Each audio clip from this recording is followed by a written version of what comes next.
To enhance speed, you have to relax. When we measure the most effective strikers in the UFC, the ones who relax faster actually strike harder. I would suggest that we found the same thing in elite golfers as well. The Moscow Institute studies found it in Olympic lifters, those who could pull the bar from the floor with great force and then relax as they snap under the bar, say for an Olympic snatch. Those athletes who are at world record level relaxed their muscles 6 times faster than the average man on the street. We found the top UFC strikers could relax their muscles 5 times faster than the average man on the street. I am also telling you that the greatest golfers in the world that we've measured are able to relax their muscles extremely fast. When this baby hits 88 miles per hour, you're gonna see some serious shit. That is the story of human progress. 1 inch at a time. I'm your host, Joe DiStefano, and you're listening to Stack.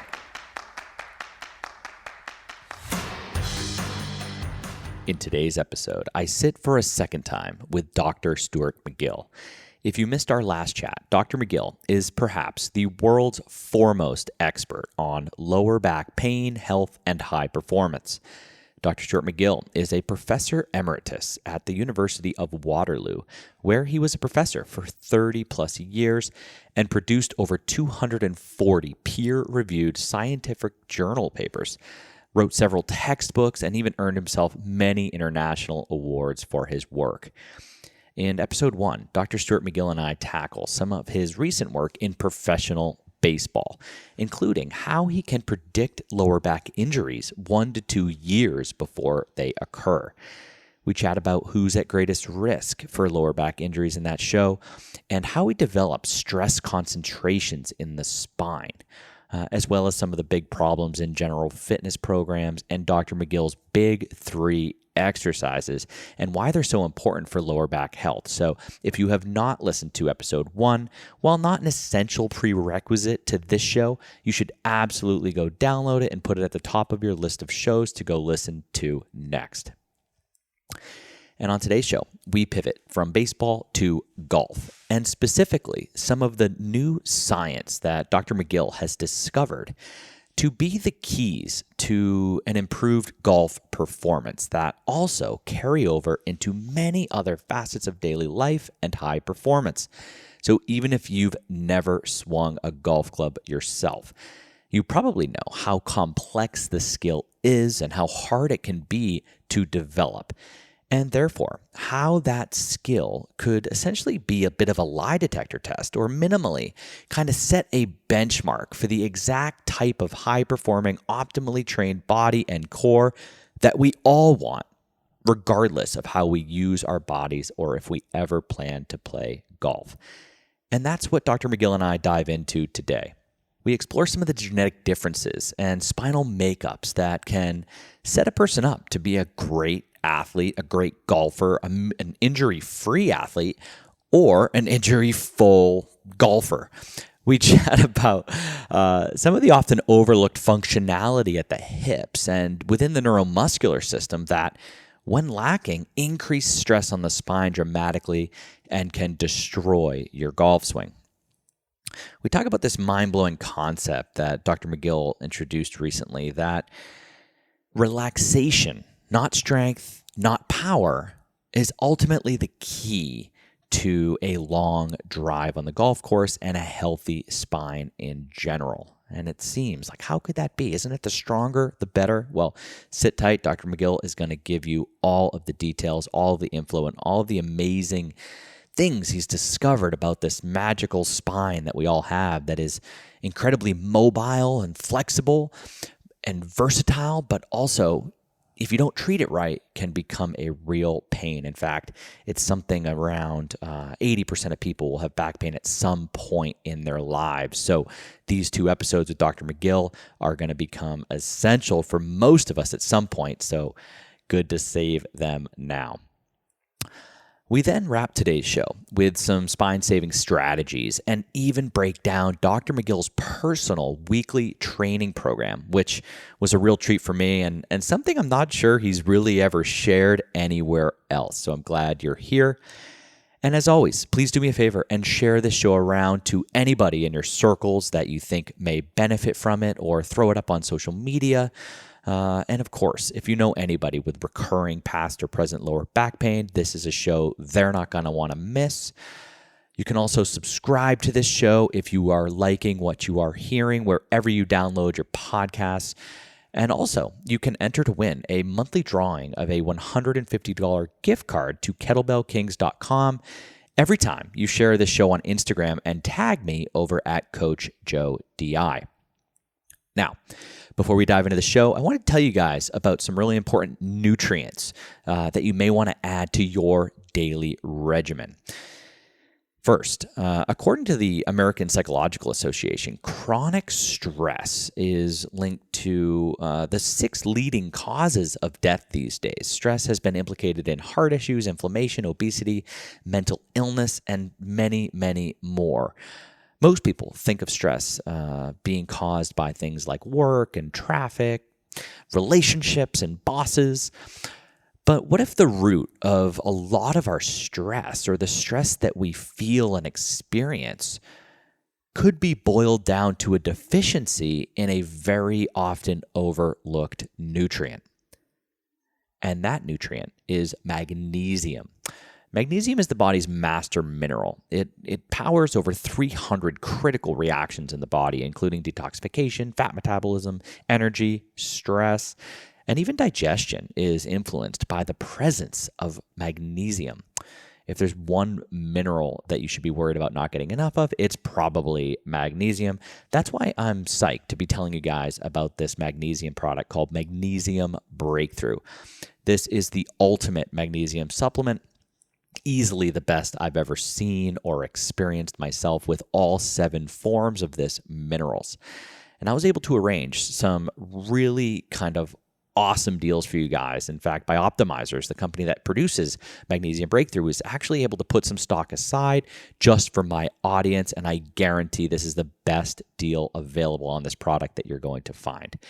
Seriously, with volume discounts combined with our custom 10% code, STACKED10, you can now save up to 40% off Magnesium Breakthrough. It's an amazing value, and I promise that this deal is only available at this specific website. It's Bioptimizers/stacked. So Bioptimizers, BIOPTIMIZERS.com/stacked.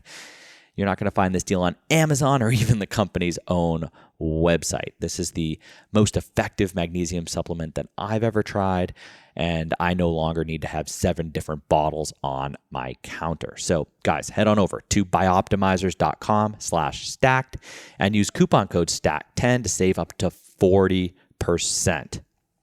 And on a personal note, as I've been preparing for this 17-hour journey back to the United States, as many of you know, I've been in Europe for the better part of the last year, and kind of wrapping my head around how I'm going to get my body and Amelia's body, and maybe our baby's body through the breast milk, onto a 9-hour change in time zones. I've been dabbling with different stacks that we're going to use to support that trip.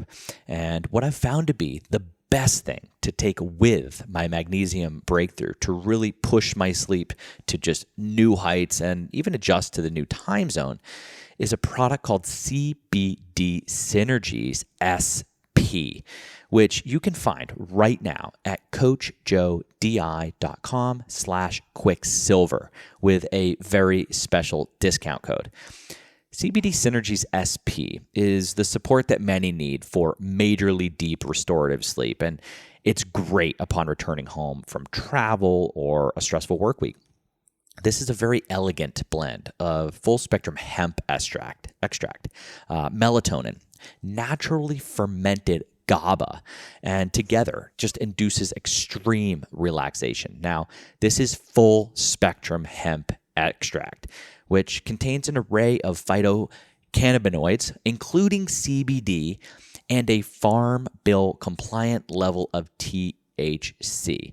These interact with the endocannabinoid system, along with serotonin and GABA receptors that really have a profound influence on sleep.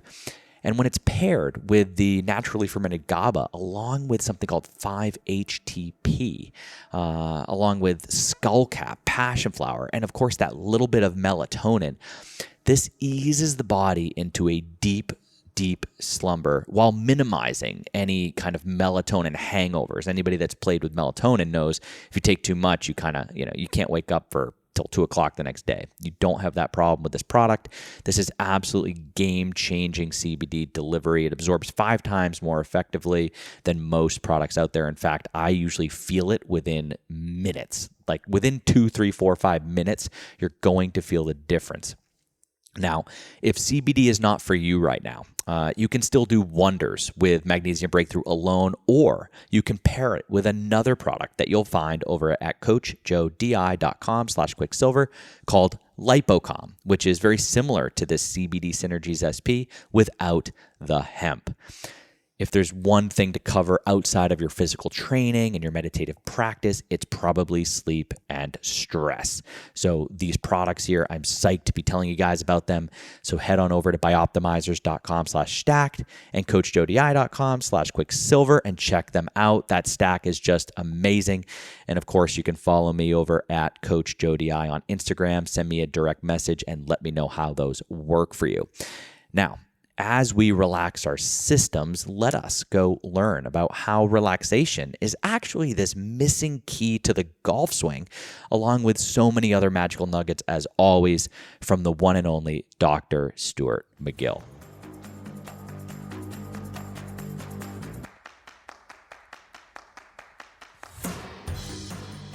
Dr. Stuart McGill, I'm so excited to have you back. Welcome back. How are you today, sir?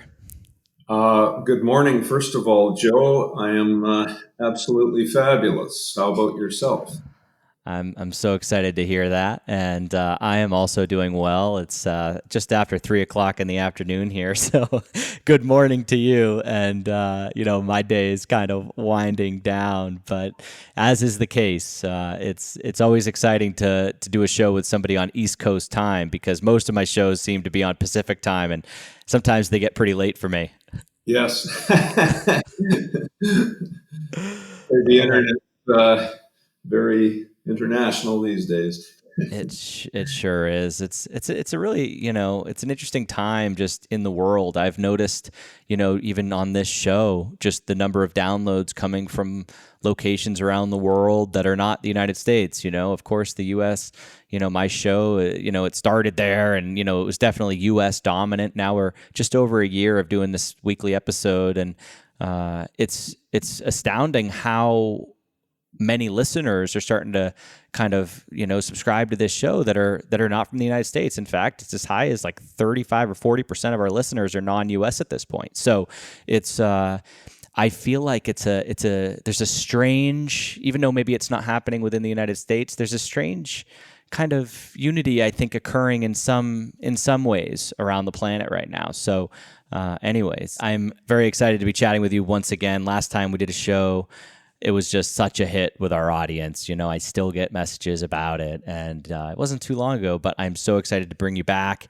And I wanted to dive into specifically some of this new science that you've been kind of working on around core training, especially as it relates to, sports performance like the golf swing. And you've got a DVD that, I've downloaded, or I call it a DVD, but I guess it's some, digital download on your website around the golf swing. And there was a lot of fascinating kind of perspectives and concepts in there that I had never heard before. And I'm sure we'll dive into, how those things kind of came to be and how they apply to golf and all sorts of other things that people are participating in or daily life. But maybe before we dive into, just in case someone didn't listen to our first show, maybe we can give people like a high level rundown about, the real kind of base fundamentals of core training / what you call body linkage, just so that hopefully the rest of the conversation makes some sense. Okay. Well, the body is a mechanical linkage, and linkages have to follow specific rules. In order to have a distal link in the linkage move with control and rotational force, which is a torque, it has to have a proximal base. Consider wiggling your finger very, very quickly. In order to do that, you had to stiffen the wrist. Otherwise, the finger motions would have slowed down with a very compliant wrist. So the principle there is proximal stiffness and control unleashes distal athleticism. So we can work through the body and consider sprinting, for example, for the stance and thrust phase. The hips produce the largest power, which is force times velocity in the body. So let's assume the power there would be the gluteal and hamstring muscles. If the power came entirely from those muscles, but there wasn't stiffness around the pelvis, those muscles would activate and propel the femur in extension to create sprint acceleration. But they would also bend the spine into flexion, which would be an unwanted movement in terms of propelling the leg. So that's called an energy leak. So once again, you see it's a combination of locking down proximally to get that distal optimization of athleticism. Well, what's the mother of all proximal movement? It happens to be the torso. So there is no coincidence that either end of the torso has a ball and socket joint.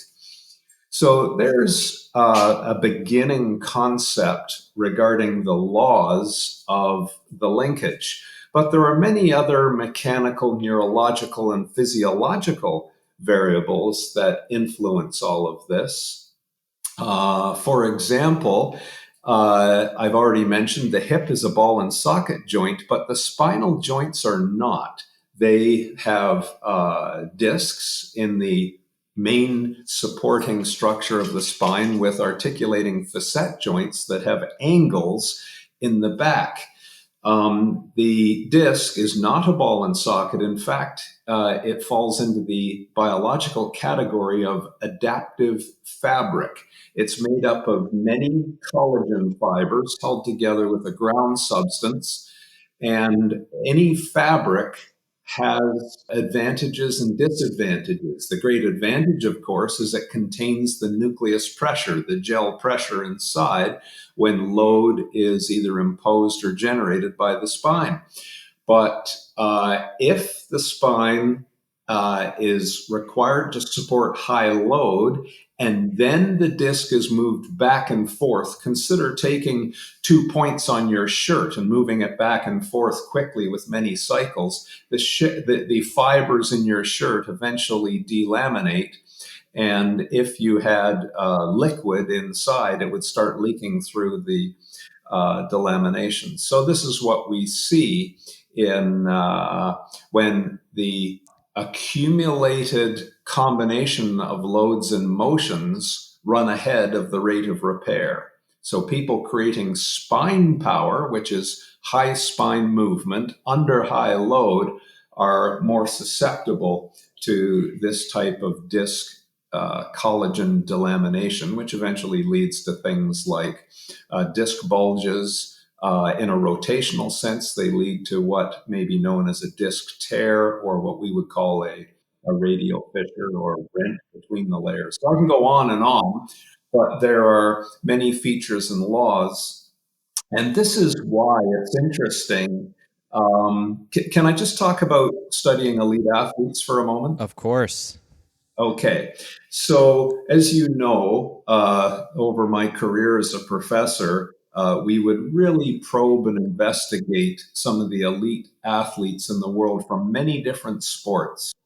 Not one of them would be considered normal. They didn't fall into, from the 5th to 95th percentile of humans. They were different in some feature. But those features were gifts. those gifts allowed them to have very high performance at the sport. But biology never gives without taking. There's no free lunch. So what would be considered a gift for one particular thing was a disadvantage for something else. And that's why when you study the injury patterns, they form clusters within the sport. So it was studying those clusters that gave us insights as to enhancing the linkage. And I can talk specifically about golf if you wish, but virtually every athletic group had features that we were able to document that allowed them to be both injury resilient in one way, but susceptible to other injuries, or it allowed them to perform very well in one particular kinetic variable and underperform in the next.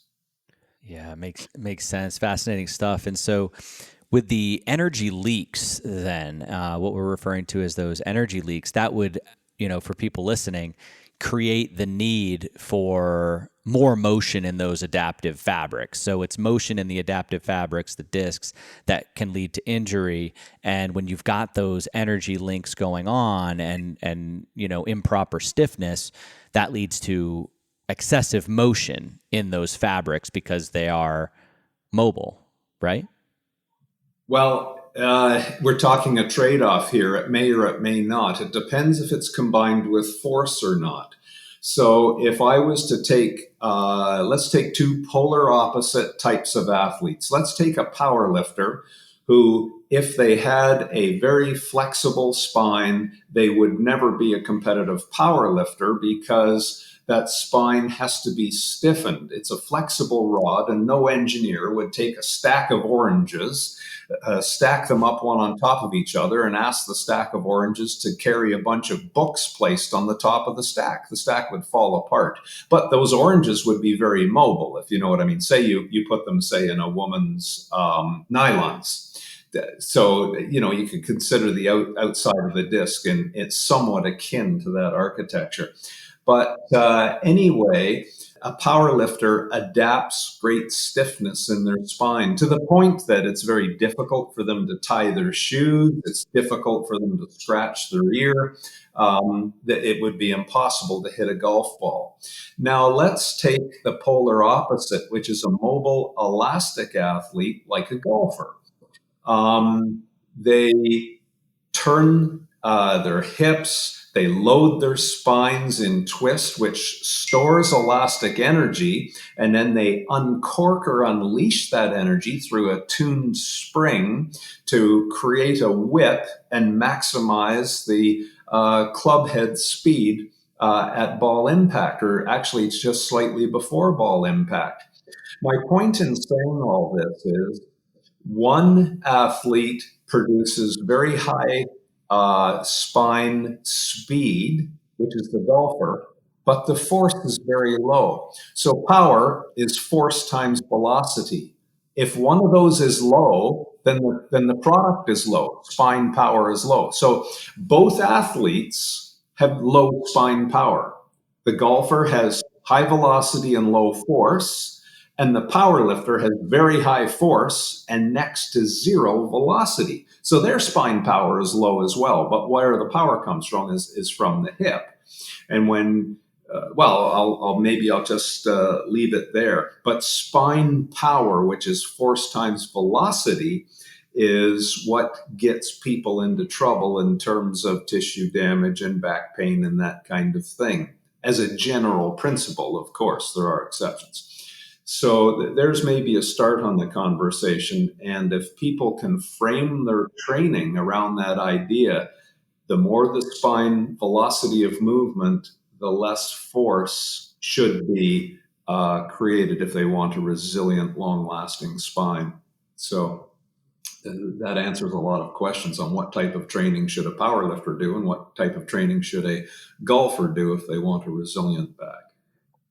Right. And I think we touched on this on the podcast before, just about how athletes from different parts of the world are kind of predestined for specific roles in sports and things like that. And in your golf, New Science of Golf program, you touch on a couple of the sort of genetic pieces to this puzzle. And maybe we can spend just a few minutes on golf or spines that are designed for golf. You talk about there's a couple of different shapes of discs. There's a couple of different thicknesses of the spine. And so I think for listeners, what we're talking about with the power lifter, versus the other, athlete, to some extent, there's nothing maybe wrong with a power lifter playing golf, but if they choose a sport that maybe, if you look in the mirror and you say, this might not be the sport for me, maybe there's a few things you can focus on even more, just because you're at that higher predisposition for injury, if that makes sense. Can we dive into some of those genetic features, Dr. McGill? Yes. Just before we do that, though, I would argue with you, Joe, that it's not okay for an elite power lifter to play golf. They would be using some capacity that they should have directed towards their training, and it's a capacity that is opposite to what they need to win in powerlifting. So I would argue that point. But nonetheless, if I was able to influence human design, and I would say to parents, here's what you want if you want to give a child the greatest mechanical and biological advantage to play golf, realizing that they won't play middle linebacker in the NFL, etc. So it would be a very specific athleticism that has advantages and disadvantages. But one thing I would give them is a slender spine. So if you take a thin willow branch, you can bend that willow branch back and forth with no issue. It doesn't develop cumulative stress sufficient that it will break. But if you take a thicker branch and bend it just a few cycles, it will fracture or snap, because the stress in a tube is a function of its thickness. So you don't find many people who can generate high velocity spine movement who have terribly heavy skeletons. So that would be the first gift. However, as I said, that is not a feature you want for massive impact, say, as a middle linebacker. The next thing I would order up are what we call open facet joints. So the architecture of the spine is you have you have discs, and then behind them two facet joints. If the facet joints are closed, they will not allow rotation at that joint. So the facet joints have to be very open. So if I have an Olympic gymnast or an elite golfer, I know what I'm going to see on an MRI. Very open orientated facet joints. The downside of that is if you extend the spine a lot, you create much higher stress in the pars bone, which is the small bones that hold the facet joints onto the neural arch. So do you see, with that advantage comes a disadvantage. The next feature I would order up is an ovoid disc. So it tends to be that more slender types of spines have more ovoid shapes of discs. Conversely, a much heavier, larger spine tends to have what we call a limacon shape. So if you were to cut through the spine or look at an MRI image, you would see the disc actually looks somewhat akin to the shape of a lima bean. Those asymmetries create stress concentrations right at the posterior lateral borders at the outside of the limacon. So once again, high spine motion would concentrate stress there and much more likely create a disc tear long before a ovoid spine, for example. Moving outside of the spine, so there's three spine features I would order up. And as I said, these are what we see in elite golfers. I would then order up a set of hips that have great ability for internal, external rotation, not a deep squat, but internal, external rotation, because that will create about 70% of the original power source in hitting a long ball.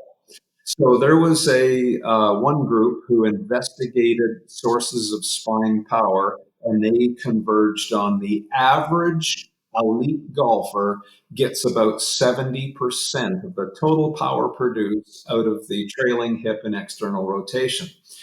Our studies showed that on average, it was almost exactly the same. I think we came up with a number like 68% on average. So when you get two different groups coming at it from two different perspectives, arriving at the same answer, that becomes a little bit more convincing. So there is another feature as we go outside and down into the pelvis. Another feature is very neurological. Can I keep going with this, or is this too? No, we can keep going. Yeah.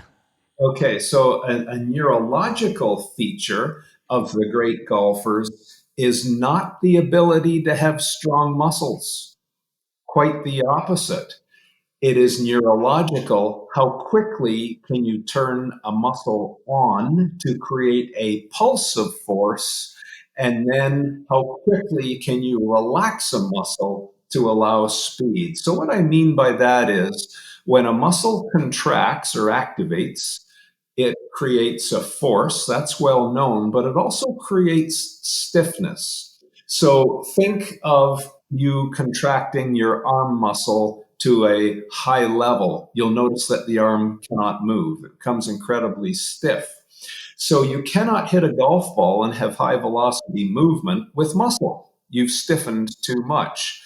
So it's a matter, and another principle is, while a archetypical power lifter uses muscle to power the linkage through the range of motion to create high forces and lift high loads, the golfer is the polar opposite in terms of them being not a strength athlete, but an elastic athlete.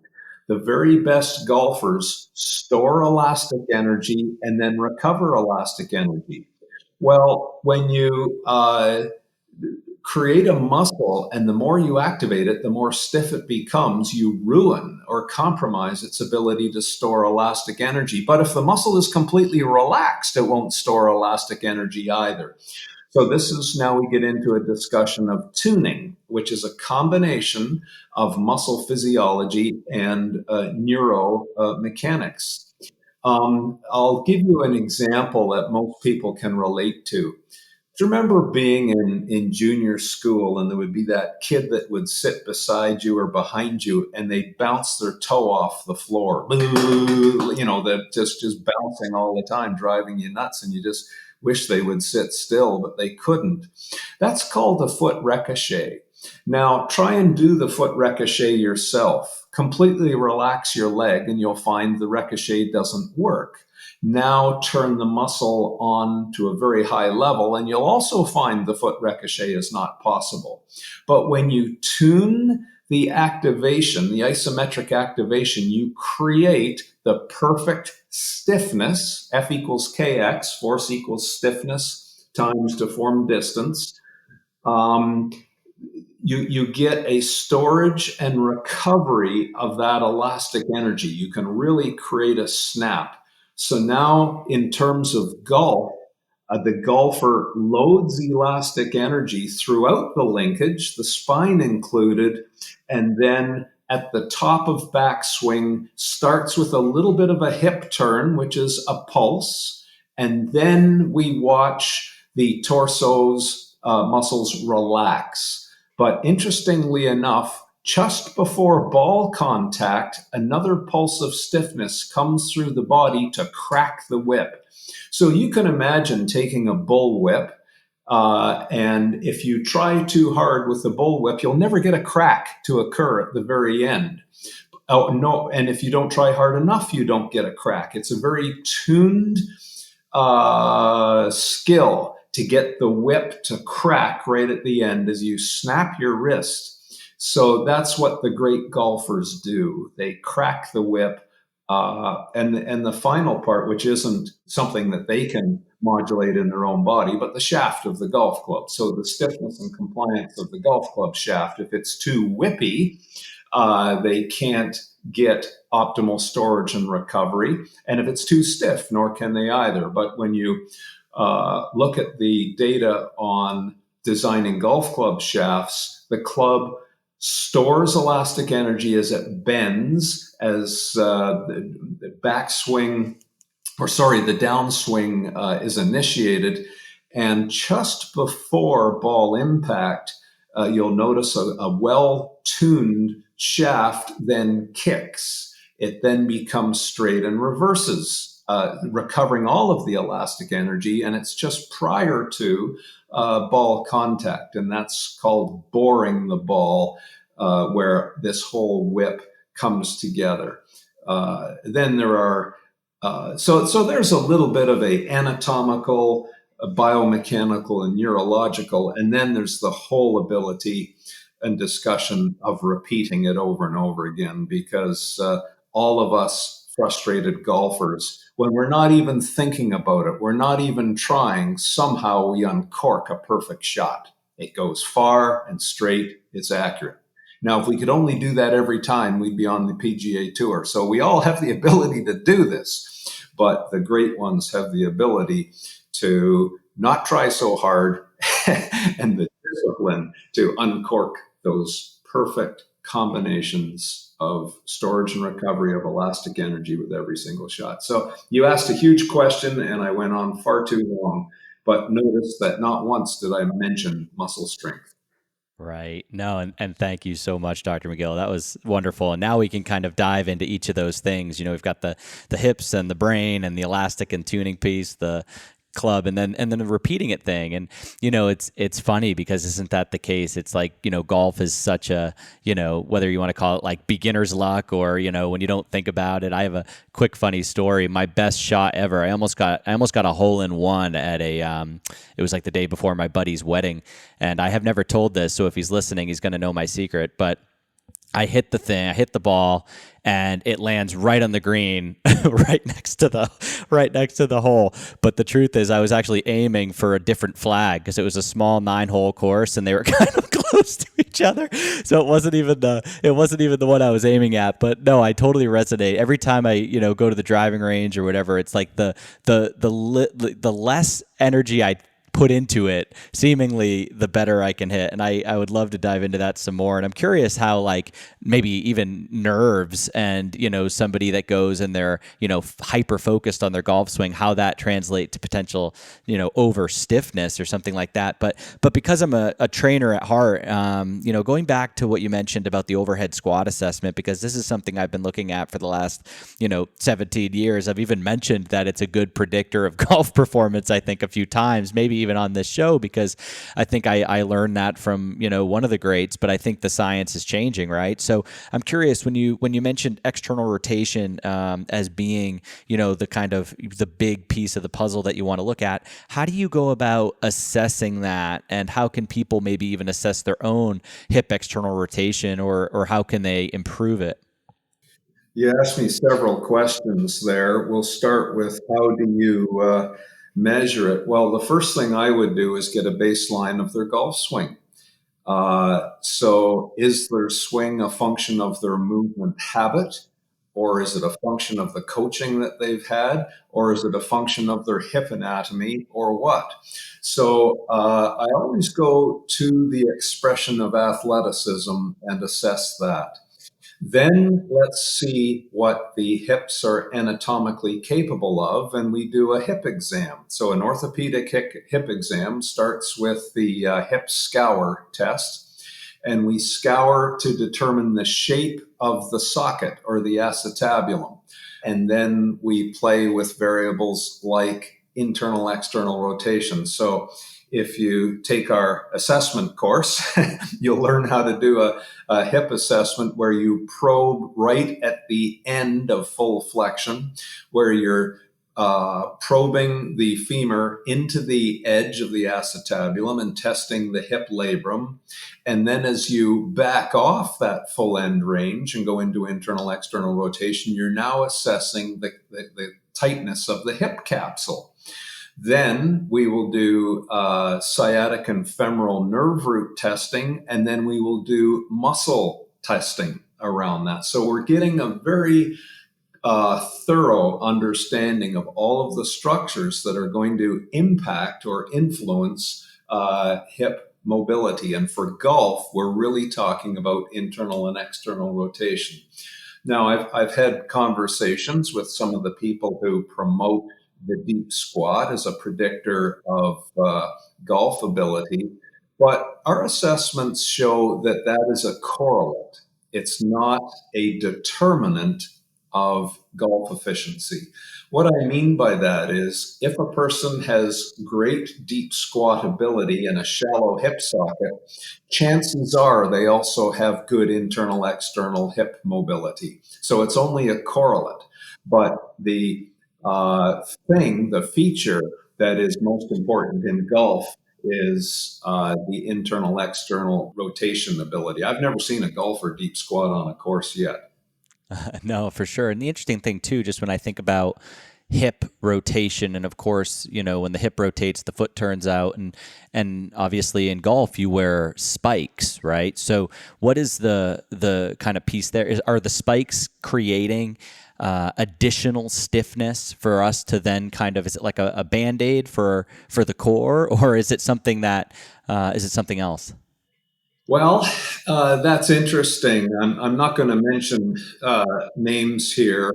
I'm under, some of the confidentiality agreements that I've signed over the years. But some real dominant golfers would say, if they allowed me 6-inch spikes under my shoes, I'd take them for when I hit a ball. Now, there's two ends of the spectrum in terms of foot force mechanics in golf. It's interesting, Joe, when you read the golf studies, the bulk of the literature is on the golf swing motion, the kinematics. Very, very few studies measure the forces under the feet through force plates. Very few measure muscle activation, sequences, and magnitudes. But that's what we did. So when we would put great golfers on force plates, those who loved long golf spikes were the ones who had much higher external rotation and internal rotation on the foreleg, external rotation on the trailing leg during different phases of the swing. The top arc of backswing and the pulse to start the downswing, and just before ball contact is a second pulse. So those who create very high levels of hip external rotation pulse, they need a shoe where the upper is very stiff to the sole. If they had a buckle over their shoe, like an Olympic weightlifter, that would even be more advantageous. Then the opposite foot pattern that we would measure in the great ones is at ball impact, or just prior to. They don't use as much external rotation as they do leaping. So you will notice some of the great ones actually extend the hips and knees, and there are even some who even leave the ground. So a spike isn't going to do them one little bit of good. So they are the leapers as a strategy to create that stiffness, because in order to crack the whip, you have to initiate the rolling of the whip, and just before the end cracks, you have to stop your hand. You know what I mean? To get the elastic action to propagate down through the whip. So you do with the golf swing. There's an actual interruption in hip speed prior to ball contact, and that's the whip that transmits through the upper body, through the arms, transmitted to the golf shaft, and ultimately to the club head. So there's my answer on golf spikes. If the course is sloppy and muddy, I get it. It helps you to walk up and down hills. But if we're talking about how spikes are used during the golf swing, there's the range of two polar opposite characteristics. Yeah, right. I was trying to think back if Happy Gilmore wore spikes. I don't think he did, and he was definitely off the ground, I think, when he was hitting his golf balls. So, Dr. McGill, maybe Study Happy to learn about optimizing golf. So let's dive into the neurological stuff, the elastic tuning piece, because I'm curious how you begin kind of working with folks around tuning the core. And I, of course, watched the DVD, and there's some really interesting stuff in there. And I imagine there's also a lot of applications outside of golf. So where should we begin the conversation and maybe the deeper dive into tuning the core? Because I think that, that's one of the, real nuggets that I took from the DVD is some of the exercises that you created and some of the kind of things you came up with to kind of work that crack of the whip, that concept, like the wet towel, right? It's like, I remember when I was in high school, like locker room, it's like, who can, some guys just can't do it. And, so it's that same sort of thing you talked about with the whip. So it's a really interesting athletic kind of skill. Yes. Well, just to diverge from golf for a minute, because you mentioned an interesting athletic skill.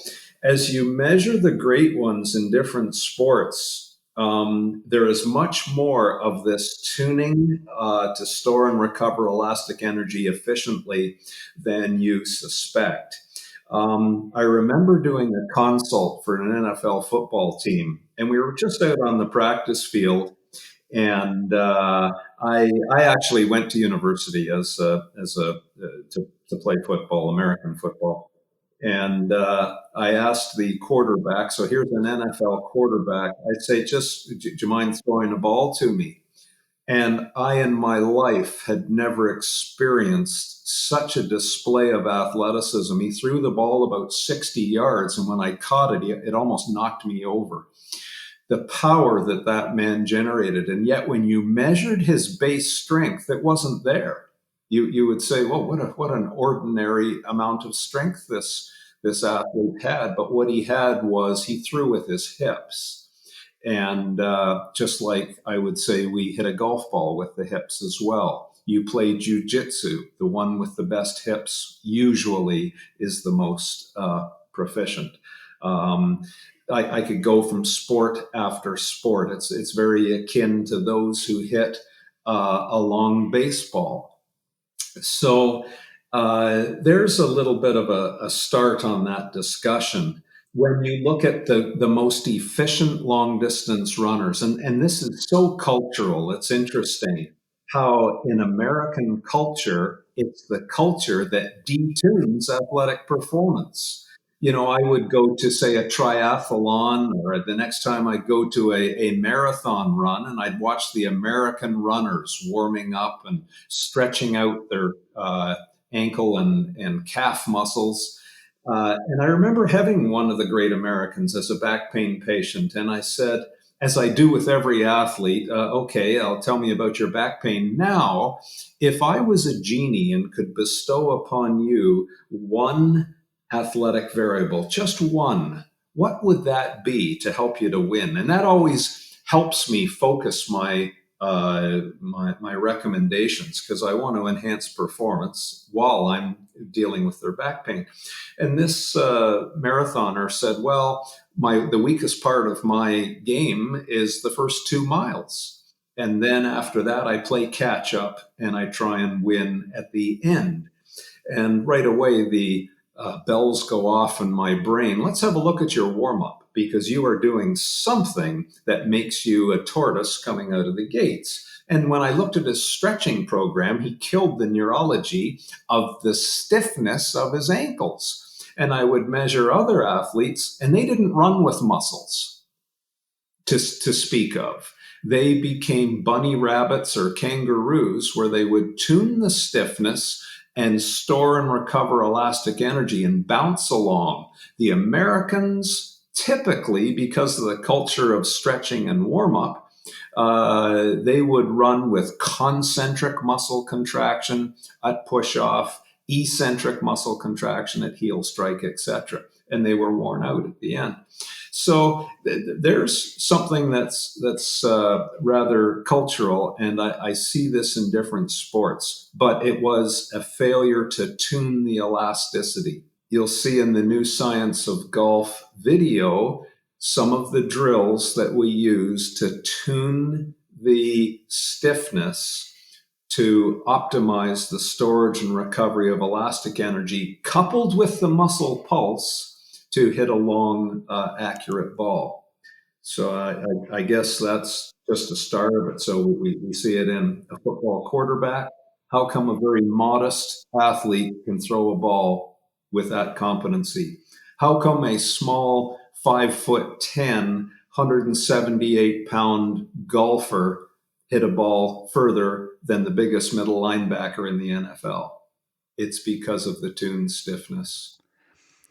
Right. And I imagine it relates a lot to longevity, and you touched on this, and, having worked with baseball guys, and I know you've worked with a lot of professional baseball players, looking at pitchers and things. And I remember looking at different, kind of where they go in their technique, whether they make an M or they make a W as they're about to, kind of wind up. And that kind of connects to some of this, stiffness. And I think, like you said, Americans, we are, we always want to, maybe it's the work hard, play hard kind of mindset, or I'm not sure what it is, but I think we definitely take a lot more kind of tension into things because we perceive it as beneficial, or we try to get rid of it all.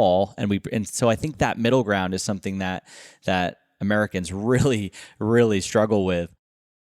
Hey guys, sorry to interrupt the show, but hey, Dr. McGill has graciously offered my listeners a 10% discount on all of his books and videos over at Backfitpro.com. All you got to do is check out with code RUNGA2020. That's RUNGA 2020, all one word. And this includes his new Science of Golf video, which contains much of the information and topics and exercises that we discuss on today's show. So if you are loving what you're hearing, head on over to Backfitpro.com, check out code RUNGA2020, save yourself 10%, and get all of this amazing information in something that you can have on your computer for as long as you need it. And last but not least, I wanted to tell you guys also about a really cool joint support product that I've been using for over 2 years with incredible results. It's called Kion Flex. Flex is a natural supplement for joint health that's proven to reduce mild temporary joint discomfort from overuse, decrease exercise-related soreness and swelling, and support a healthy inflammatory response to physical exercise. It's a really powerful product that supports optimal joint health, flexibility, and mobility. And you guys can get a very special offer on Flex over at CoachJoeDi.com/Kion. That's CoachJoeDi.com/KION. All right, guys, now let's hop back to the show with Dr. Stuart McGill. Well, in terms of culture, I can make some observations just because of my international work. Quite typically, Americans are very passionate, they work hard, and sometimes they overemphasize strength. Sometimes they stretch and mobilize, not paying attention to science. And now there are some exceptions. If you take someone like Anne Frederick, do you know the book Stretch to Win? I'm not familiar, no. Well, the Fredericks, Anne is an absolute guru. I've worked with her, and she is absolutely fabulous at tuning the body, and she's an American. But I would say it's not cultural. But if I'm working with Russian athletes, they are much more cognizant of the science of tuning optimal mobility, and the stretching is very strategic. Not just, I'll do the runner's stretch before I run a marathon kind of thing. The position of every joint in their body has been thought out. They will assess the fascial connections and the fascial individuality of that particular athlete and determine, okay, if I'm going to stretch the hip flexors, what position should the arm and wrist be in to optimize that anatomical train, to use a euphemism from Tom Meyer. So if you go to work in elite athletes in Eastern Europe and in Russia, the science is appreciated to a higher degree, I would say, whereas a lot of athletic preparation in the US is done in the weight room, which may be appropriate, but it's usually lacking in precision.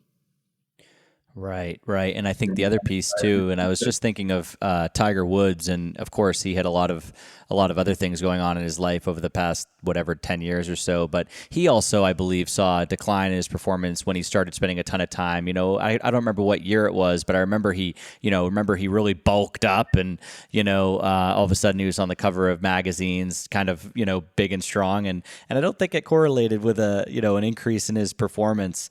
The other thing, I don't believe he hit a golf ball any further, and the Olympic lifting and whatnot was very hard on his knee and very hard on his back. And you know what happened. And then several other very high-level golfers followed suit, bought into this idea of Olympic lifting, and they too shortened their careers. Some of them have been able to make a recovery. So if you could get Tiger on your show now, he would tell you about what he did do to recover, but it was much more core work, hip mobility, and backing off the former strength regimens that got him into a little bit of a compromise. And that's about all I can say about that. Well, we'll see if he responds to my email. I'm just kidding. But the other piece with the Russians, and I know you're friends with Pavel, and I've consumed a lot of Pavel's work. He also has a DVD, and they teach this, at the workshops, RKC or Strong First, where in between the kettlebell snatch test or whatever you might be assessing or practicing, you do those fast and loose drills, and it's just about total body relaxation in between sets. And I think that's another thing that's lacking from a lot of programs that I've looked at, is there's you're either at max or you're at medium, but you're never at zero. And I know with your relax, pulse, relax kind of thought process around the golf swing, relaxation is kind of what ends up hitting the ball far. Can we dive into that some more? Yeah, well, just a few comments on all of what you brought up there. Pavel Tsatsouline is Russian and was a master of sport in Russia, which is a very high designation. Pavel is an absolute master in his understanding of athletic development and of what is required for a certain athletic endeavor. So I wish more people would get into the great gift he has in bringing a lot of the Russian science to American training culture. I will also tell you one thing, Joe. Talk about content validity. He's one of the strongest men. And in fact, I would say he has the strongest core I've ever measured. And I've measured world-class strong men, top MMA people, world record lifters.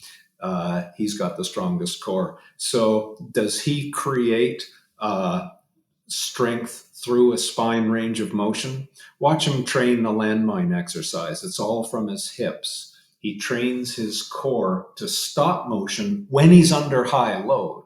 But when he's doing fast and loose drills, of course, he allows spine mobility, tuning the muscular elasticity, etc. So we've first of all, he's a fantastic fellow, but we've become good friends because of the science that he knows and can articulate, which is interesting. A lot of it came from the Moscow Institute, where they only had 3 or 4 subjects and this kind of thing. So people today would look at that science and say, oh, well, that doesn't pass statistical muster and that kind of thing. But wait a second. They just had 4 Olympic gold medalists there. There's a lot of information. I suggest you pay attention. But, this is the attitude. But anyway, to enhance speed, you have to relax. When we measure the most effective strikers in the UFC, which I've measured quite a number of them, the ones who relax faster actually strike harder. I would suggest that we found the same thing in elite golfers as well. The Moscow Institute studies found it in Olympic lifters, those who could pull the bar from the floor with great force and then relax as they snap under the bar, say for an Olympic snatch. Those athletes who are at world record level relaxed their muscles 6 times faster than the average man on the street. We found the top UFC strikers could relax their muscles 5 times faster than the average man on the street. I am also telling you that the greatest golfers in the world that we've measured are able to relax their muscles extremely fast. So what this means in golf is as they initiate the pulse of downswing, then they relax to allow more torsional speed, which A, cuts down on spine power because the force is removed. The spine is under much less stress, even though it's moving quickly. And then the spine, when it gets more to a neutral posture, a second pulse is created. And then it is released quickly to allow follow through. So Pavel's fast and loose drills are fabulous for teaching the rate of muscle relaxation. And I could go through so many sports where this rate of relaxation is so dominant. But now I'm going to ask you a question. When was the last time you were in an American strength and conditioning facility and they were working on rate of relaxation? Never. Never. Exactly. I'll rest my case. So we spend a great amount of time teaching to enhance rate of relaxation, to be faster. And that you will see someone running down the field in the NFL, they can plant the left leg, cut to the right, change direction, speed, speed, speed. It's the ability to create very crisp muscle pulses on and off. Yeah, it's just so brilliant. And like I said, it just immediately you can see how these guys with the super long careers, like Tom Brady's, still playing football, and, he's been in the league now something like 20 years. And, you wonder how he does it, but it's, there's no energy. There's also no energy cost when, at the moments he doesn't need it, right? Because if you can relax and only use energy and muscle contraction when you need it, I think, athletes and everyday people learning to turn their muscles off is perhaps one of the biggest things that we all need. And, even with the people that I coach, it's, we do this morning flow, and it's, it's called Breathe Better, Move Better. And it's mostly, just shaking and doing some of the Perry Nicholson kind of lymphatic mojo stuff and slapping different parts of your body to kind of, get things to really turn down and wind down and get some things moving. So I think it's a huge piece of the puzzle for sure. Now, for all of us doing med ball work, so a lot of the drills that are kind of the stereotypical things that we use to increase power, and I bet there's, golfers listening that, just got back from the gym and throwing a med ball against the wall a million times. Can we talk about some of these power development exercises that people kind of do and sort of their impact or their kind of effect on performance or injury? Well, I'm going to peel that back to a generic answer to start, if you don't mind, Joe. Of course. When people come here, they only come because they want to perform better, but they're inhibited because of back pain. So that's really the reason that they come. I start off by interviewing them in great detail, actually, and they have failed. They have been to a dozen different clinicians and coaches and surgeons and chiropractors and physical therapists, etc., and they've failed. So I've got to be the guy who makes the difference. And I then say, okay, well, you play this specific sport. What are the demands of that sport? And they look at me like I'm I've got three heads. But there are some sports where the culture, they know exactly what the demands of the sport. So if I was to take a certain MMA fighter, one of the best in the world, they will tell me, because it's the culture of their training, they know exactly what they need to compete with. But if I said to a typical NBA basketball player, can you describe for me how you dunk a basketball? Now, a few can. But you would be surprised how many would answer, I woke up in the 10th grade and I could do it. So the culture of understanding and explaining the real demands is difficult. Now, if they haven't a clue what the demands of their sport are, I say to them, I'm sorry, but you need a new coach. You're hanging around with the wrong person. You have to define the demands, because you got to know precisely what you're training for.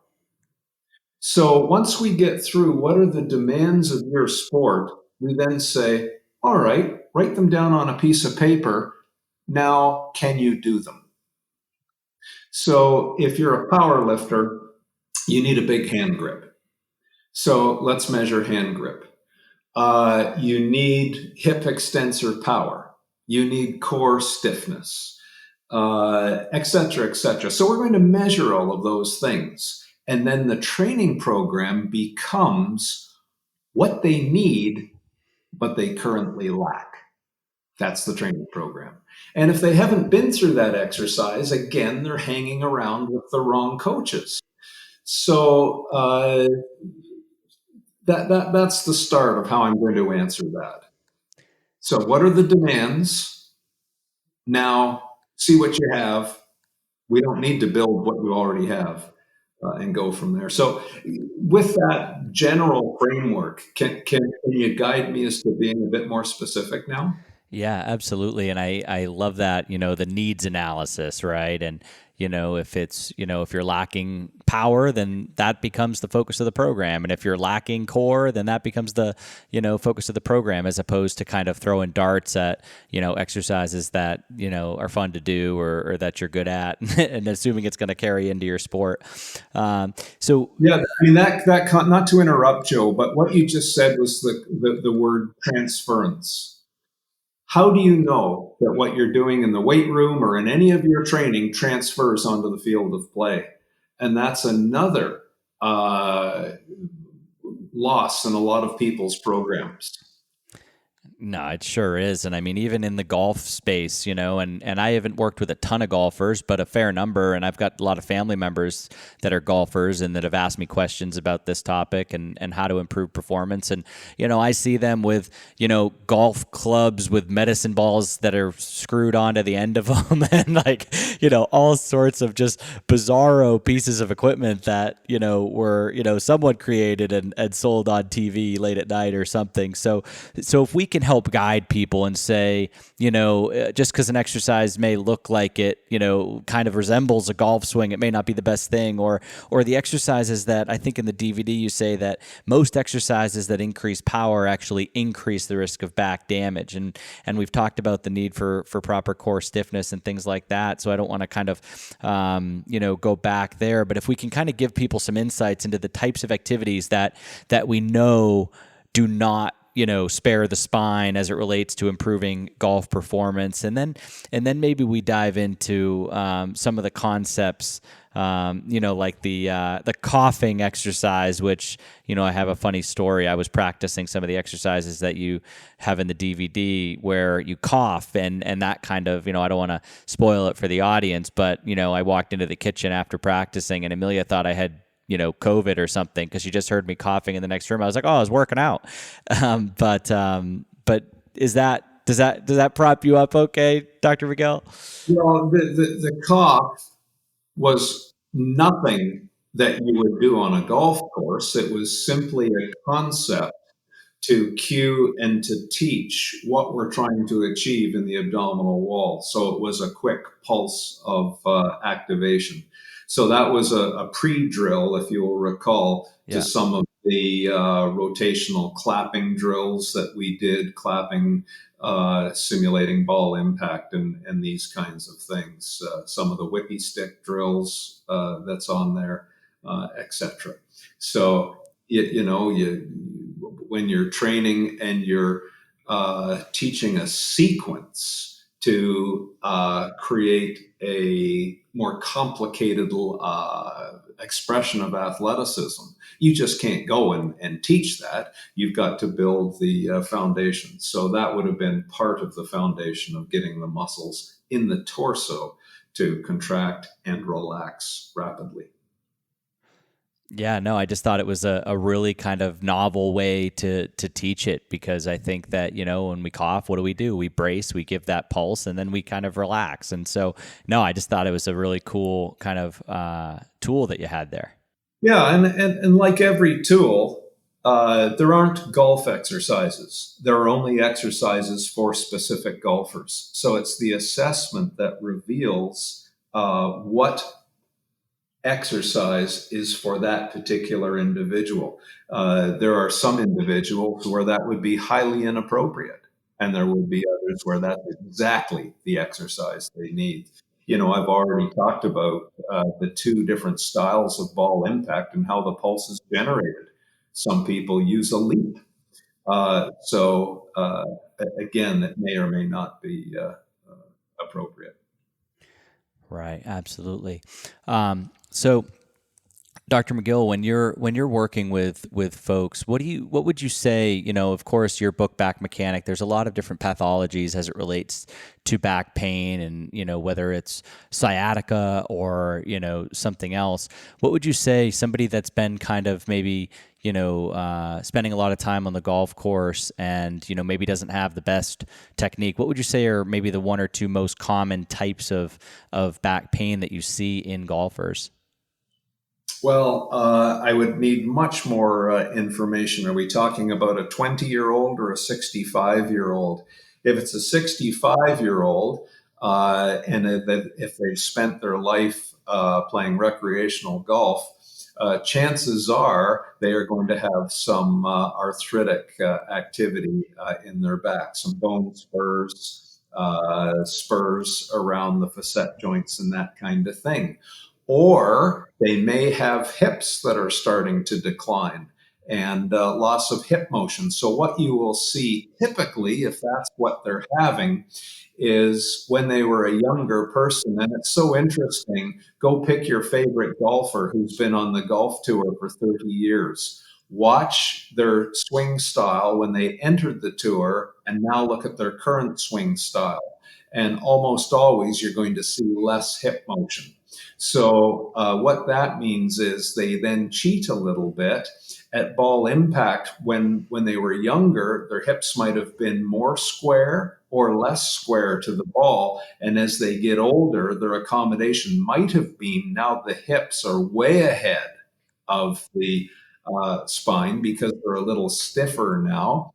And that's putting more stress into the spine. So if they're a recreational golfer and they still have to work, they might now have to live with the idea, I'm going to lose 10 yards off my drive, and I'm going to be a little bit more conservative with end range of motion. I've got to play a game of more accuracy and strategy now, where I might shorten up the drive, take a longer club for the second shot and the third shot, etc. So you get what I mean. It's a strategy to keep working to do what you love with what you have left. Right. What the person left might be different for us all. I mean, in my own case, I've lost the ability in my shoulder joints to press overhead and a lot of mobility. I've lost a lot of mobility out of my hip joints.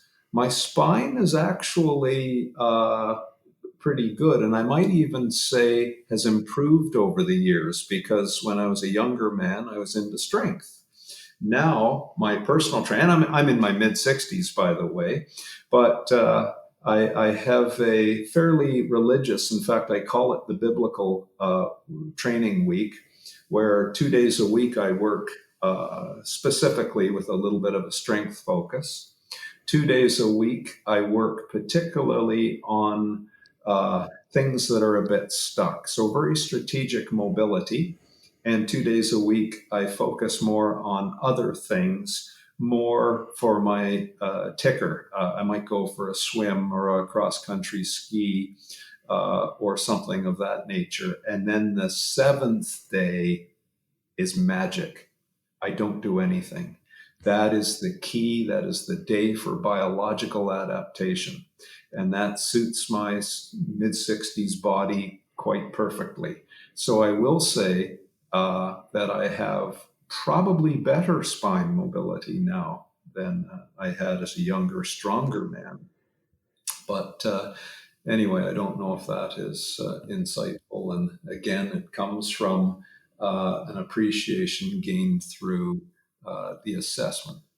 Yeah, I love it. I mean, in your mid 60s, working out 6 days a week is fantastic. And oh my gosh, just, I only hope that when I'm in my mid 60s, I'm working out 6 days a week, doing 2 days of strength. It's you and Dan John are just amazing, amazing guys. Dr. McGill, can I ask what your strength days look like? Like what types of exercises? And of course, it's not applicable. It's based on your body, but just for kind of entertainment purposes, what does a strength workout look like? Yeah, that's a fair question. Not too many people ask me that. Well, of course, I start with the big three for a reason. I want to tune the neurology of my core. So I'll start with a series of bird dog side planks, modified curl ups. I'll do a few hip thrusts.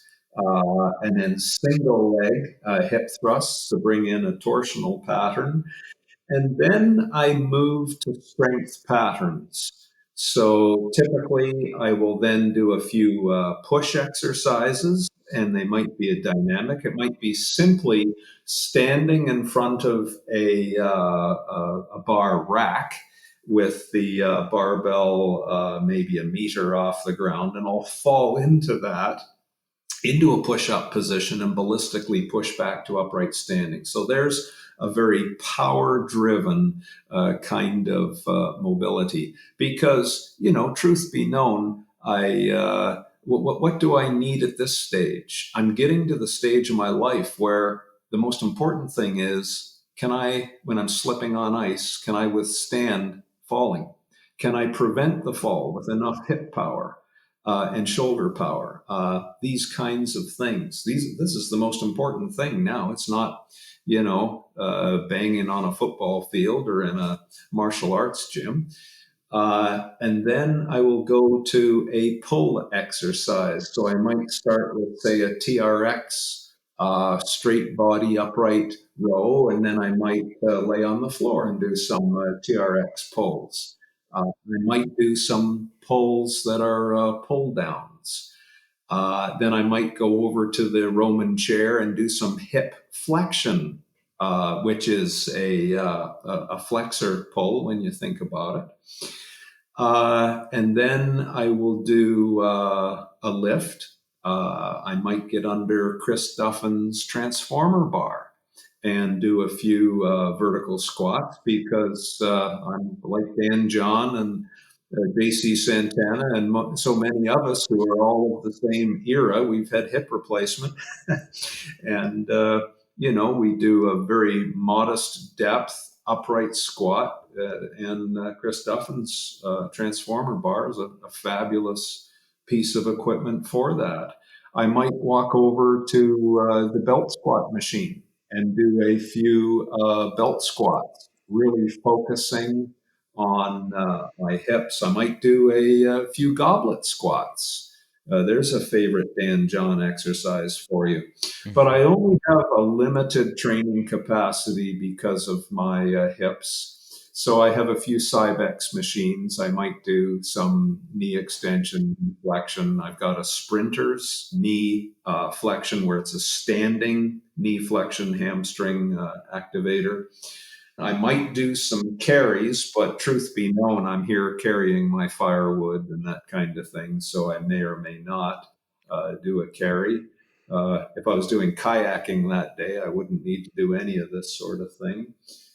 And let's see, I'm just looking around the room, and then I might just have something with a bit of fun. We've got a heavy bag. I might put on some training gloves and just pretend I'm Mike Tyson with a little bit of lateral footwork, which again, I am very keen on. I'm a miserable dancer, but I do want to keep the footwork ability for maintaining the ability to recover if I stumble in the forest or something like that, very skillfully. Mm. Um, yeah, that's it gives you a rough idea, I suppose, for what I would say is a strength day. I love it. I wasn't familiar with the transformer bar, but I searched it up while you were talking. It's a lot like what people might know as the safety squat bar, right? Well, it is, but it's a safety squat bar with a little bit of engineering. What Chris did was he put a cam in the link that the weight is on, and that link is adjustable, so you can turn it into a super front squat or a super back squat, depending on where you place the link of that bar. But I have the link 90 degrees out in front of me. So now I don't need much weight on the bar, and I get a much bigger effect into the legs and the squatting horsepower there. Yeah, wonderful. And I, there's I do not want a lot of load down my spine or into my hips. right. And I didn't hear you say kettlebell swings. No, might. I can only take kettlebell swings for so long with the shear forces that are induced. So after 2 or 3 weeks of swinging a kettle, I'll tweak a lumbar joint. So it's not something that I can do anymore. I do have a few years on my body here, some heavy. Yeah, there are some things where I know not to go, but the kettlebell swing is absolutely marvelous Right. for the right person. But we do an AP shear test on their spine. If they pass that test, we can develop wonderful athleticism with a kettlebell swing. Right. No, it's just a great example that, and I went through it with my shoulders, I've torn them both up, I've dislocated them. And, a long time ago, I just gave up overhead pressing.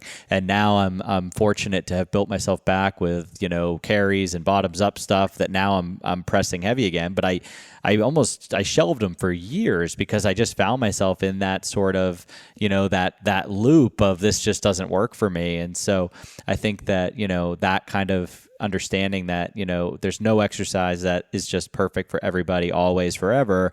And I think people listening, it's very empowering. And it's just, sometimes I think people, and myself included when I was younger, just the square peg in a round hole just doesn't work. So that's a really great insight. I'm glad I asked about the swing, and I'm psyched you're doing the goblet squat. Dan John's probably going to be excited about that one. Well, again, that's not for everybody, but here's again. Let's. I don't know if you notice this. I try and pull all of my answers to begin with a scientific foundation or principle, and then create an application. So, if I was Yeah. to do that, and getting back to this answer, every exercise is a tool, and that tool is specific to a specific goal. Have you chosen the best tool in the toolbox to achieve the goal? And the metric that you should use is probably one of efficiency, effectiveness, and injury avoidance. So, is that tool giving you the highest reward with the least associated risk? And in some cases, the kettlebell swing and the goblet squat, that's the answer. There you go. So you've just proven to yourself you've maximized reward and you've minimized risk. But the next person, they would come up with the opposite, as you did for your shoulder. That's a scientific generic concept. Right. Well, Dr. McGill, thank you so much. This has been an amazing hour or so, and I appreciate your time, and I want to be maximally respectful of it. So thank you so much for being here. Is there anything we missed that we want to kind of put a bow on this show with? Well, you focused it or unified it around golf, so I don't think so. We do have the golf video available. You can go to backfitpro.com, and as you said, you can rent the video for a year. But also my books for those who are struggling with back pain. Back Mechanic is one I wrote for the lay public. And then Ultimate Back Fitness and Performance is more for people when they're getting out of back pain and they want to return back to training for general health or back to a specific sport. Gift of Injury, I wrote with Brian Carroll for the strength athlete returning. And for the docs and the clinicians, I wrote Low Back Disorders, which is a heavy book, lots of references. It's a hard read. However, that's my world on how the spine works and thoughts on preventing and rehab injury. Fantastic. And we'll link once again in the show notes to all of the books and your courses. We'll toss in any discount codes that are available. I know last time we had one, and it might even be live still. So over at coachjodi.com, you'll find those codes on this episode. And Dr. McGill, thank you so much for more of your time and wisdom here. I think the audience will really love this episode once again. And I'm so grateful for you and for you lending me some of your time so I can share this message with our audience. And I just thank you. And yeah, thanks for all you do, Joe, in spreading the message. It's a very necessary component to it all. So thank you for that. And best of luck in your return from Europe back to your home in the U.S. Thank you so much. We might need it with a baby, a stroller, a dog, and Lord knows how many suitcases. So thank you. All right. Bye-bye. Hey guys, I hope you enjoyed today's show. For the show notes for today's episode, head on over to coachjodi.com and click podcast from the menu. If you'd like to leave a review, which I would absolutely appreciate on iTunes or Stitcher, wherever you found this show, please do so. These mean the world to me. They help me understand what my audience is gaining from these shows that I'm pouring my heart into, and ultimately helps us to reach more people because these platforms like shows that get reviews. So it helps us out so much. If you're digging the shows, this would be so great if you could just leave a review. Also, I still give away $150 every 2 weeks to kettlebellkings.com to somebody that reviews my show. So if you leave a review, just screenshot it and email it to hey@coachjodi.com, and my team will enter you to win this $150 gift card so that you can outfit your home with a couple of kettlebells on me. Also, when you're in the show notes, you'll find links to any products that we discussed. For full transparency, some of these links do contain affiliate links. This helps me to fund these episodes, pay my staff, and ensure that I'm taking care of the people that take care of us. So I absolutely appreciate you clicking links and using codes. It helps keep this train on the tracks. All right, guys, until next week, thank you as always for listening. I really appreciate you guys subscribing and listening to this show every week. I really put a lot into them, so thank you so much. And you'll hear from me again next week. Take care.